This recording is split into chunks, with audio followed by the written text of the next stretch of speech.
Ako se danas osjećaš pretrpano i dosta ti je svega, slobodno stani i odmori se. To je sasvim ok, ali ne smiješ odustati od svojih ciljeva. Ako si možda trenutno tužan i prolaziš kroz neki težak period u životu, pa pazi, pa prirodno je da zaplačeš. I to je sastavni dio puta. Ali zapamti nešto jako važno.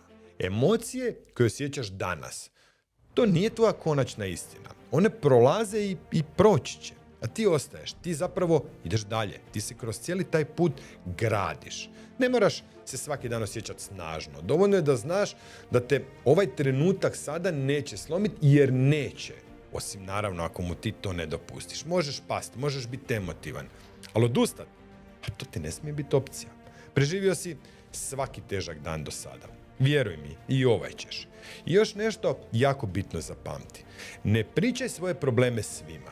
Ljude jednostavno to ne zanima. A neki su samo sretni što se to ne događa baš njima. Zato ti je moj savjet. Čuvaj svoju energiju, riješi svoje probleme u tišini. A onda, pokaži svima što možeš.